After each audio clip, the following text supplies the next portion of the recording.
If I got shot today, I am sure there are millions of people around the globe who would ravel in my death. Yeah, I'm sure. Charlie Kirk himself tweeted, "The right to speak freely is the birthright of all Americans." It's very interesting that in the last 3 days after Charlie Kirk was killed, they even proposed a bill to revoke citizenships for people critical of Israel. Who committed the hit job on Charlie Kirk? I don't know, but I find it very interesting that Netanyahu, Prime Minister of a country, went around the TV shows making sure that we didn't kill. I mean, this is like a very weird position. But I've also been, as you know, increasingly critical of the Israeli government. I'm sorry, you're not fooling me, Piers. You are actually the real Iron Dome of Israel. You want the right to suggest that Charlie Kirk was the subject of a hit job by Israel. You want the world to think that. Well, let's talk about Toby Robinson. So Israel openly causing civil unrest in London. You call me an ill-informed, irresponsible journalist. Because I'm not a journalist. I'm a comedian. Remember, I'm a clown.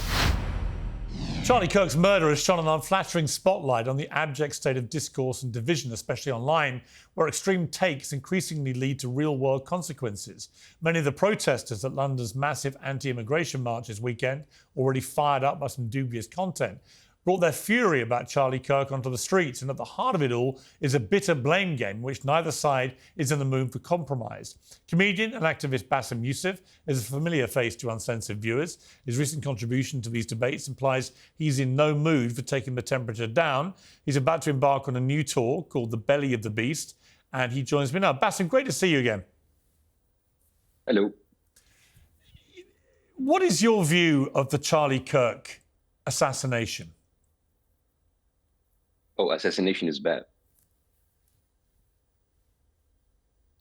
I mean, it's a very open question. And so if you're talking about the assassination, of course it's bad. But can you get more specific? What do you want me to say? Yeah, I mean, I guess the more specific one would be, I've been appalled.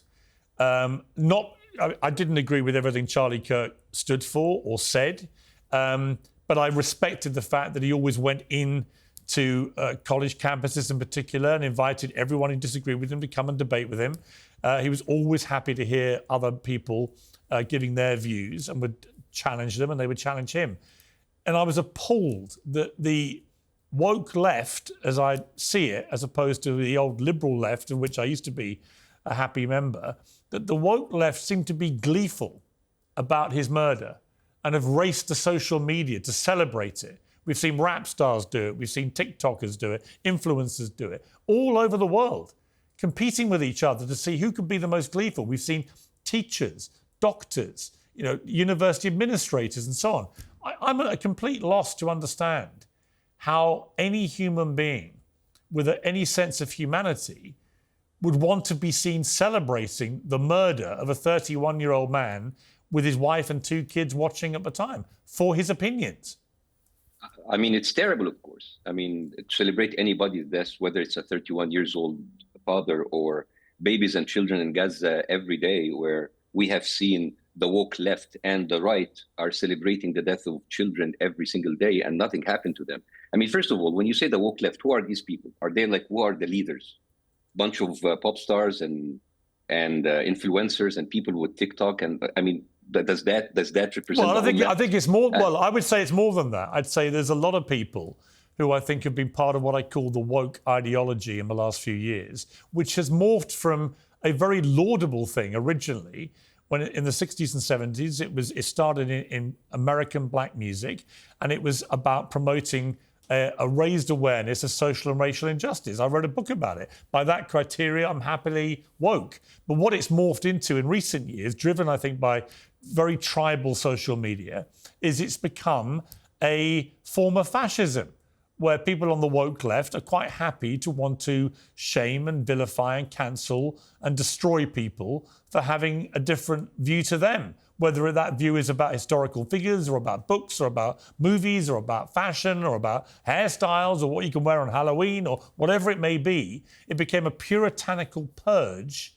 which I felt has bordered on fascism. And at the heart of it was the constant description of Donald Trump as the new Hitler, his supporters as the new Nazis. They're all a bunch of fascists. And eventually you have a young, deranged mind who apparently, according to investigators, is of a woke ideology, radicalized, who initialed on the bullets that this was an anti-fascism assassination, because he probably believed that Charlie Kirk was a fascist and a Nazi and everything else, because that's what his people had told him. And I feel that's an incredibly dangerous cocktail that has been allowed to happen. And when I saw the celebrations going on, I realised it wasn't just about this shooter, that there were a lot of people in America, in the UK, around the world, who actually agree and were prepared to celebrate it. Well, let's break this down.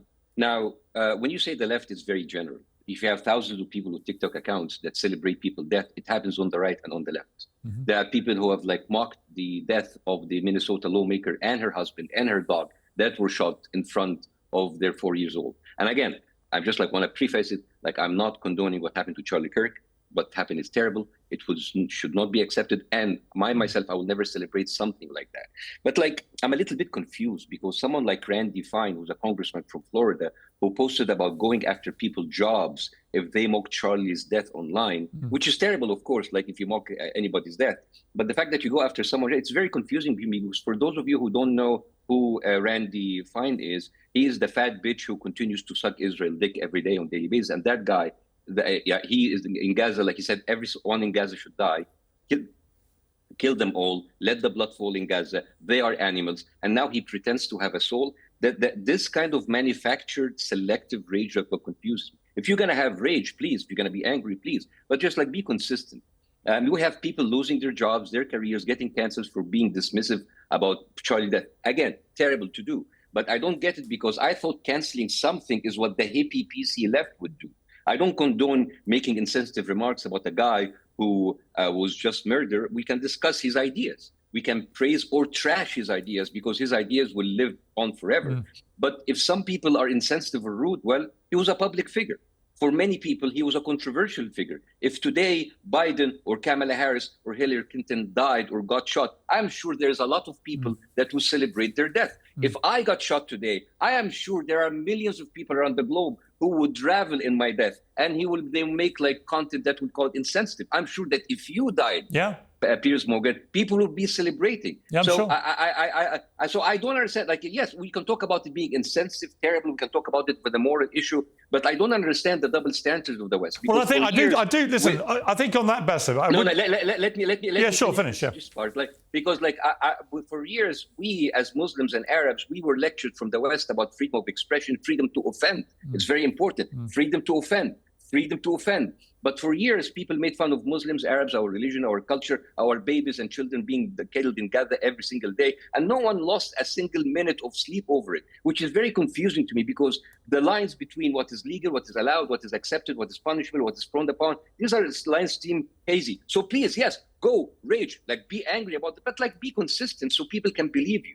You know, I think you make a very good point. I've seen some of the hounding of certain people out of jobs in the last few days is clearly hypocritical because unless you're actually condoning the murder and endorsing and supporting an act of criminal murder, if you're just criticising Charlie Kirk for positions that he held, I think that's perfectly okay, right? I may not like it if you're a friend of Charlie's or one of his family members, but he would be the first to say, that's fine. Where I think the line is for me with cancel culture, if you like, is that there's a guy, for example, who's the president-elect of the Oxford Union Debating Society. I think you've done it, Bassem, haven't you?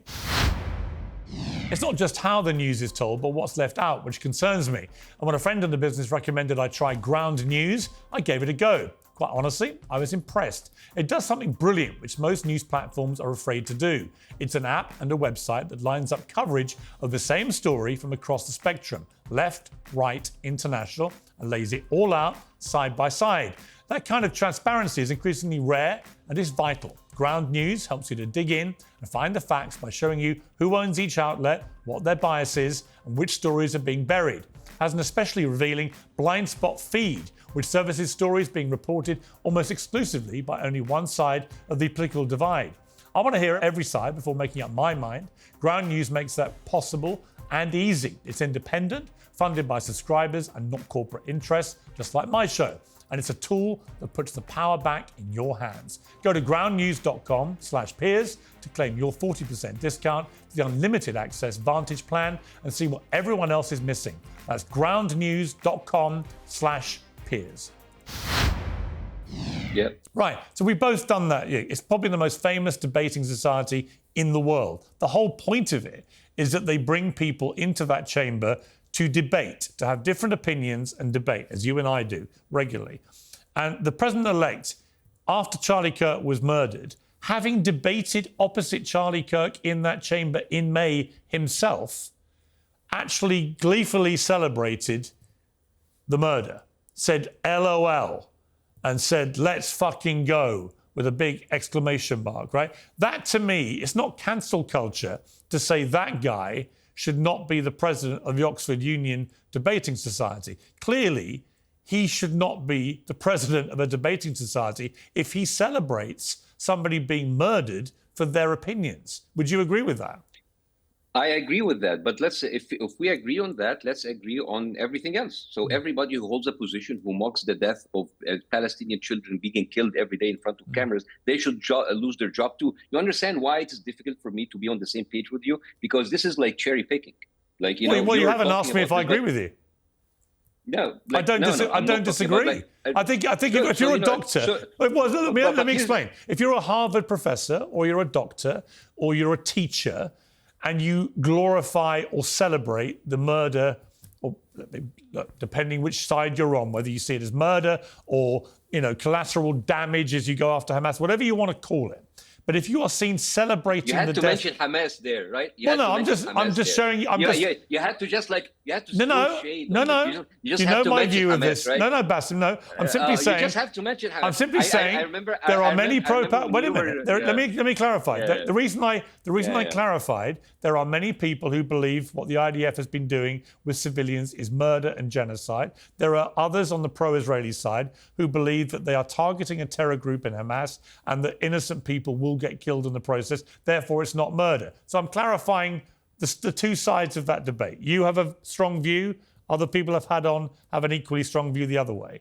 But my point being, if you're in a position of there's no two sides of genocide. Yeah. There's no two sides of the Holocaust. There's no two sides. Seriously. So let's stop two-siding it, because it's becoming exhausting. Okay, let's not get into that part of the debate. The part I want to agree with you about is this.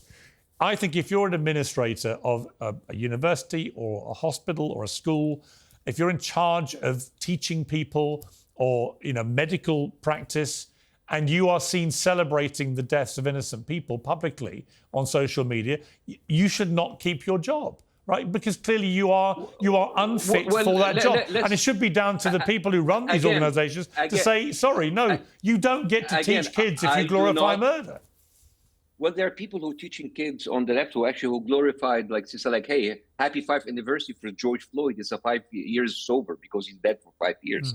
I mean, the thing is, my thing is, if we're going to live in a utopian, polite society, let's make it general. The idea of just cherry picking things I don't disagree. Yeah. So, and the thing is, here's the thing. This is the internet, Piers. The internet will always promote the most hateful, the most controversial reactions. This is how social media, there's a whole kind of scoring system. A like would be 1 point, an angry face would be 5 points. This is what the internet, this is what boils up to the surface. It's always like that. If people say, oh, Charlie was a good man, I hope he is in heaven, that will not get a lot of traction. But people with more controversial, that's just a function of the internet. But if you're gonna talk the internet, people all go on Twitter and they just write whatever on their mind. But if you're gonna punish people with whatever on their mind, so we need, I think, to expand this spectrum. And let me read something that Charlie Kirk himself tweeted, talking about free speech, because in April he said, tomorrow the House will vote on HR 867, a bill that will criminalize private boycotting of Israel, fines up to $1 million and prison up to 20 years. Bills like this only create more anti-Semitism and play into growing narratives that Israel is running the U.S. government. In America, you are allowed to hold differing views. You are allowed to disagree and protest. You're allowed for too many people who hate America to move here from abroad, but the right to speak freely is the birthright of all Americans. This bill should not pass. Any Republicans that vote for this bill will expose themselves. We will be watching very closely. And then it's very interesting that in the last 3 days after Charlie Kirk was killed, in the past 3 days, the Congress approved $650 million for Israel for missile defense. They presented an amendment that bans Pentagon from boycotting Israel. And they even proposed a bill to allow Marco Rubio to revoke citizenships for people critical of Israel. This is what we need to talk about. This is what we need to talk about. If there are like people there are people there who would celebrate if the Pope would kill. People like there are people like it's been going on for years. Even when the Pope if he died, people celebrate his death. Yeah. You know, this is words. Yeah, it could be terrible, offensive words. But when you turn words into destroying people's careers, revoking people's citizenship because they talk about a foreign country, this is the real problem. This is the real problem with freedom of speech. That's not about like people like celebrating or angry about someone who died. All right, our roads and infrastructures, our education system, our healthcare, they're failing. While settlers in the West Bank, they occupied Palestine, they get free housing and free healthcare, free education. Same in England. I mean, I'm sorry, but like you as a very famous and a very able and a very competent investigative reporters, I think you should actually talk about why more than half of your cabinet in the British government is financed by Israel. Why the Royal Army, the Royal Air Force are giving logistical help to Israeli planes bombing Gaza. I'm sure that there's not a single British person who would agree on that. Isn't that more important than this kind of manufactured rage? I mean, why don't you talk about like, well, this is okay, your but tax money? Aren't you worried? No, but like seriously. No, I hear you. I'm very, very curious. Yeah, but why don't you talk about this? But Bassem, as you know, I talk about the war all the time. And as no, you never talked about the Israeli know, lobby financing your British well, there are always you lots never did. All right, there are always lots You never did. Okay, but there are lots of... You never did. Okay, but I've also been, as you know, increasingly critical of the Israeli government. You can't accuse me of being biased. I'm sorry. I'm sorry, you're not fooling me, Piers. I'm sorry. Because like I came on your show many times, I discussed October 7th. Many people came to you and asked you, and people said, oh, Piers Morgan have like changed the mind. I'm sorry, it doesn't fool me for a second. It's not about changing my mind. I'm sorry. You and the Western media have been complicit in diverting and deflecting the truth and the facts. You are actually the real Iron Dome of Israel. You pretend to ask a tough question for the Israeli to maintain your credibility, but like you, over the past 2 years, you had laundering Zionist talking points. You never investigated the Hannibal Directive. You never questioned why it took them 6 hours to respond. You never used the Hannibal Directive. Well, how many times have I had you on the show? No. Well, how many times? Don't throw. How many times have you been on? It doesn't matter. No. It's not about. You say I never question these you. things. I've platformed you multiple times, and you have talked about this every time, right? So you have been doing that on my show. Literally, you have been doing that on my show. And you effectively sabotage these interviews. I brought up in your interviews many times Asa White Stanley, who's a British reporter who talked in length about the rape hoax, about the Hannibal Directive, and he was raided by British police. They took his laptop, and I asked you twice on your show to bring him on your show to talk to you about how the Israeli propaganda lies are all lies, but you never did. If you actually were actually honest about this, you would do this. Not about platforming. I mean, you platforming people. It's good for views, it's good for reach. But like, I'm sorry, it's about like how many times did Ben Shapiro come on your show and he talked about moral equivalency? There is no moral equivalency. There is more moral equivalency. While if he thinks there is. Yeah. He said there's no moral equivalency between Hamas and Israel. He said that. That's but right. the thing is, if any journalist who had read a little bit, who would say, well, Noam Chomsky said that moral equivalency is a propaganda term that was used in order to prevent us from looking to our action. So we turn people into bad guys and good guys. The bad guys, even if he's occupied, he deserves to be killed. The good guys, even if they nuke them, it's okay because it's the good guys. You see, this is how you do the conversation. It's not about platforming. You think Ben Shapiro, listen, Bassem, you think Ben Shapiro is very partisan to the Israeli position? I wouldn't disagree. I don't think he would disagree. But many people think you are very partisan the other way, and that your hatred of all things Israel leads you to say things. Well, leads you. Hang on. Leads you to say things. Leads you to say things like this. This is what you said about the Charlie Kirk murder in relation. Many people think you were implying something about Israel. Here, let's take a listen. Charlie Kirk is an obvious hit job. What happened there? But will we get the answer? No. They will stick it to whatever and then use it. I don't know. Maybe they would stick it to Iran, like Netanyahu and his people, the Israeli wire and the others were pushing for Iran being the culprit behind Trump's assassination. They can do that to Charlie Kirk and start a war, or stick it to the left and start a civil war. There is anger, and there were people who would use this anger. So Bassem, just to be clear, who committed the hit job on Charlie Kirk? Today's show is brought to you by Oxford Natural, makers of the Optimum Day and Optimum Night all-natural supplements. Thousands of Brits and Americans are already taking them with incredible results. Optimum Day is designed to boost your energy and support weight loss throughout the day. Optimum Night helps you relax and get deep, refreshing sleep. And don't just take their word for it. Here are just a few of their success stories. England football legend Michael Owen lost 40 pounds. Robbie, the face of AFTV, dropped over 100 pounds. Linda, a top law firm executive, lost 50 pounds. And Anita, an immigration lawyer, shed 60 pounds. To watch their full stories and find out more, scan the QR code on your screen or visit oxfordnatural.com/Piers. And here's the best part. Use the code Piers, P-I-E-R-S, and get 70% off your first order. Get 70% off with the promo code Piers.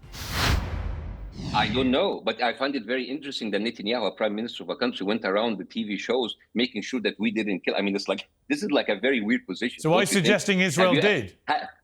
Have you ever? No, I'm not suggesting. But you are suggesting that, aren't you? Because Because the FBI is lying to us. The FBI has been lying to us. Right. I mean, I'll give you an example. But why don't you be honest in the way you always want everybody else to be honest? Why don't you be honest and admit that when you say Charlie Kirk's murder was clearly a hit job, and then you start talking immediately about Netanyahu denying it was him, that you believe, or you want people to think? I have doubts. You want people to think it may be an Israel hit job. I have doubts. Because, I mean, look at the facts. Why on earth would it be an Israel hit job? We know who it was. I am not sure. I don't know. Well, another patsy, 22 years old, jerking off in his mom's basement. I mean, another like Trump. I mean, here's the thing. The FBI actually has been lying to us. They have been covering for, they told us about the Epstein file, which is Israel is clearly involved. And then they said there's no Epstein file. Israel has been holding 98% of the Congress hostage, either with money or blackmail. And you cannot dispute that. And actually, if you want to dispute that, here's a little case for you. And that last month, a guy by the name of Tom Alexandrovich, he was the head of cybersecurity in Netanyahu's government, right? And this guy, he's not a random guy. He's part of the Netanyahu government. And he was caught in Nevada in a FBI sting child sex operation, trying to lure a 15 years old minor. That guy was protected by the DA, who's Israeli, by the way, in Nevada, and he went on the plane and he missed his trial. Now, you come to me and you tell me all of these things, when people are raving about Israeli Mossad and how they're infiltrating, and then suddenly we have to believe that they're innocent. I mean, not a single mainstream outlet talk about Tom Alexandrovich. So now you have pedophiles coming into our country. Actually, I've read that story. I've read that story on multiple mainstream media outlets. No, not a single one. Go to ChatGPT right now. And I'm very familiar with that story. No. Yeah, you have seen them on Young Turks. You have seen them on Breaking Points. You have seen them on those independent media outlets. You have seen them on podcasts. I've read it on The Guardian. Yeah, The Guardian. I'm talking about American mainstream, right? American mainstream. Not a single comedian in late night show even discussed this. So the question is, when you have this cover up by the FBI, when the FBI let a pedophile from Israel flies back to Israel, while also Israel is known to be holding the biggest number of pedophiles escaping from justice, having refuge there. All of these things, doesn't make you what the hell? This is a whole cover up. Well, it does, but then it does, Bassem. But then when I see you say Charlie Kirk's murder was clearly a hit job and you imply it's Israel, I think you've lost your mind. Maybe I did. I lost my mind when I told you about the Hannibal Directive, and then I came. No, I think there's merit to the Hannibal Directive story. Oh, there's merit. Yeah, but I think you're completely. Because I remember you making fun of me, and you telling me you showed me just a bunch of pictures. Yeah, unlike you, Bassem, so now you're changing your mind. my views of things evolve when I see new information. It's called being a journalist. Really? Why don't you do your job as a journalist and actually talk what about you the mean animal is, why don't I smear? What you would like me to do as a journalist is only focus on anti-Israel stuff, and that's fine. No, that's what you want to do. No, I'm saying that you're not asking the right questions, because you. Well, maybe you're a better journalist than I am. Then. No. I'm not a better. Like I am I'm just like a normal guy looking in the internet. But let me ask you a question. You always talk about hostages, and then Israel goes to Qatar and bomb that negotiating team about hostages. Yeah. While you, for 2 years, you were always like, what about the hostages? What about the hostages? At this point, and here's my Why don't you ask me what I think of that? Given I've literally interviewed today Israel's UN ambassador Danny Danon about the attack in Doha. About time. Well, why don't you ask me what I think first before you make? No, Bassem, I'm sorry. Before you make presumptions about what I think about it, why don't you ask me what I think about it? It's not about presumptions. You have actually laundered a lot of Zionist talking points, and you never asked the tough question. You ask the tough question now when it is fashionable. So why do I get so many Zionists telling me the complete opposite? Yeah. Well, they do that to everybody. It's like they do that. Like, I mean, they even called like Biden and Trump. But what is your point about the strike in Doha? You don't think I'm against that? No, I'm not talking about them against that. I'm talking about you always put like the hostages front and center. Yeah. Right. And we have told you many times, Piers, for 2 years, it's never about the hostages, never about the hostages. But you would put people, what about the hostages? And we told you, Netanyahu doesn't care about the hostages. We told you from different sources from the Israeli government, it's not about the hostages. They should be released, right, Bassem? They should be released. Yeah, they should release. But it doesn't matter if you have 50 hostages or 20 hostages. You don't decimate a whole country, a whole people. But I agree. Like, it's not an excuse. I agree with you. Here's the thing. My question for Bassem, I agree with you. Why should you even take Israel for any word that it said, right?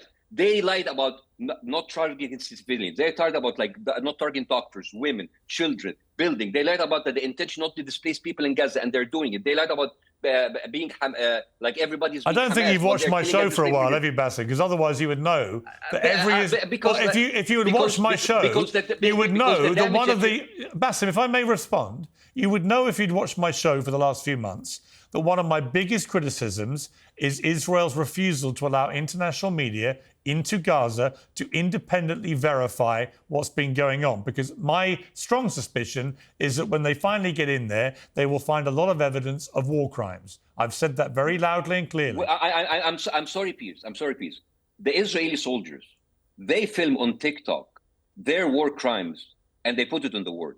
Do you? I'm sorry. Anybody who knows anything about an army, any army in the world, know that army is all about this. Those people are not going around with their mobile phone shooting this and putting out unless the army is letting them. Because I don't think the British army or the French army or the Egyptian army or the American army will allow their soldiers shooting this and putting there unless there is some sort of unwritten rules like, show them what we can do. This is not just like a bunch of. But I've called that stuff out, as you know, or maybe you don't know. Yeah, I said it's totally wrong. The trouble is, Bassem, it's never enough for you. You see, it doesn't matter how critical journalists are about Israel. It will never be enough for you because you want the right to suggest that Charlie Kirk was the subject of a hit job by Israel. You want the world to think that. That's why you said what you said, and that's why when I asked you went, Netanyahu says it wasn't him. By the way, I'm not even the only one. People are actually. Here's the thing: if you continue lying to your people, right? I'll tell you what. Let's call me a conspiracy theorist, right? Yeah. Call me someone who is illogical. Call me whatever you want. If your government continues to lie to you consistently, this is where conspiracy theorists thrive. If you're not transparent, why do you want to be one of them? If you want to cover up, no. I'm not saying I'm one of them. Why float a mad conspiracy theory about Israel? Because it's the internet, and I'm a comedian. Okay, but it's not that funny, though, is it?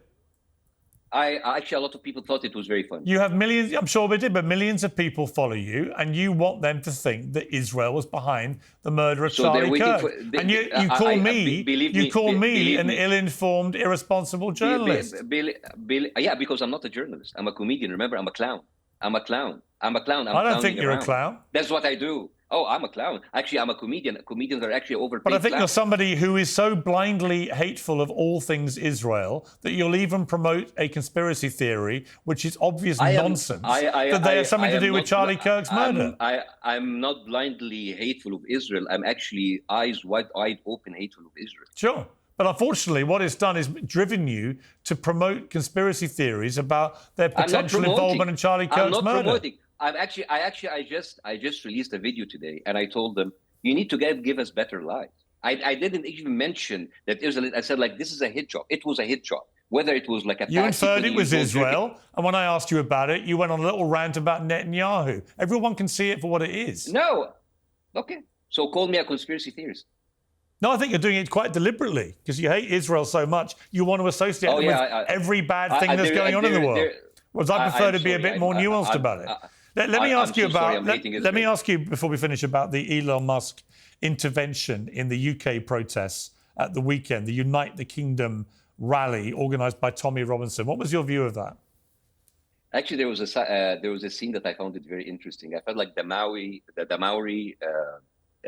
which is the indigenous people of New Zealand, they were doing like a traditional dance, like a haka dance, and they were like tearing off the Palestinian flag, which I found it it's like an oxymoron, like indigenous people tearing off Palestine. Well, let's talk about Tommy Robinson. This guy has been in Israel many times, and he has like IDF shirts and Mossad shirts all over. Should we actually call that a conspiracy theory, that he's not like actually like someone who's been pushing a certain agenda, or that also? No, he's obviously been pushing a certain agenda. He's very pro-Israel, obviously. Yeah. Oh, okay. So that's not a conspiracy theory then. No, it's a fact. He admits it. So Israel openly causing civil unrest in London. In London, Israel has been openly causing all of these problems. Israel has been openly. But he's not Israeli, is he? No. But he is being put by Israel. Like Israel doesn't have to. Like I mean, he was doing this stuff long before Israel came along. Trust me. The 525 Congress people out of the 535, which is 98% of Congress, they're all paid by Israel and not Israelis, and they're causing more damage to American public more than anything. So the thing is, let me tell you something that like it might actually make you see where I come from. If you are a citizen of a country, and it is the superpower of the world. It is one of. By the way, I like living in the United States. The United States is a great country, and the people here are great. I have never had a single bad day here because the people here are lovely, and it's a great country, a great potential, wonderful people. But when you see that all of your politicians, all of your representatives are openly financed by a rogue country that is indicted in the ICC and ICJ.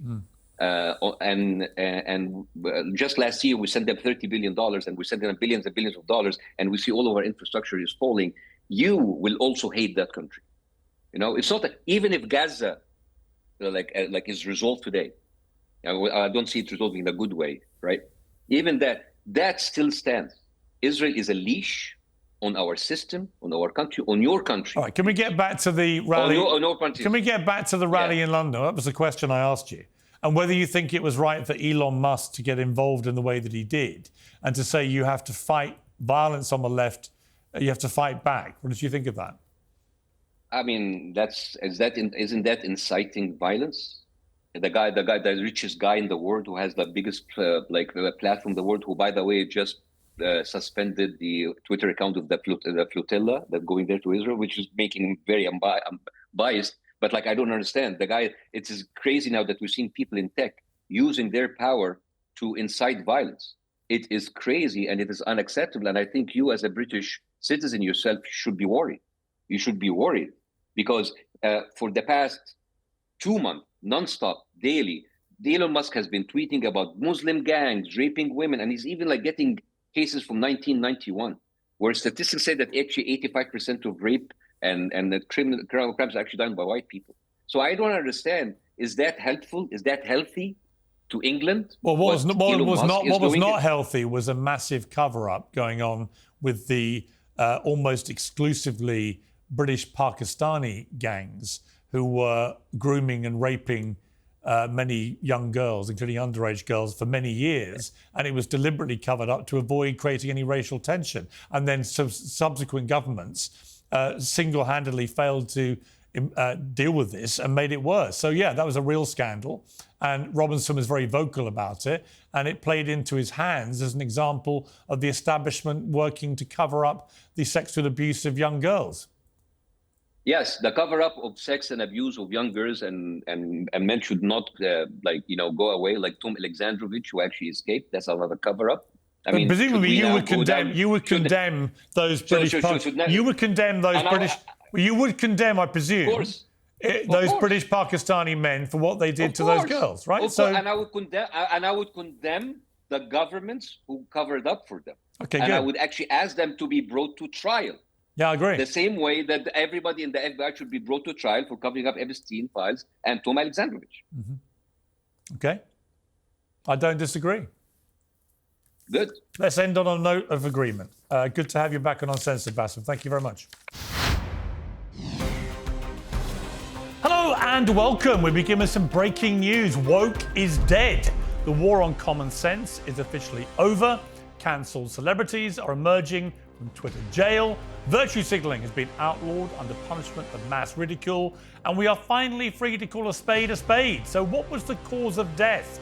How did the silenced majority finally win? And what exactly is going to take its place? Woke is dead is my definitive story on the rise and fall of woke, as well as the common sense heroes and PC villains who have dominated news and culture across 10 years of madness. It's also my personal roadmap back to a less divided world. A world where we can agree to disagree, where debate triumphs over censorship, and where common sense is king. You will be shocked by how much you agree with me.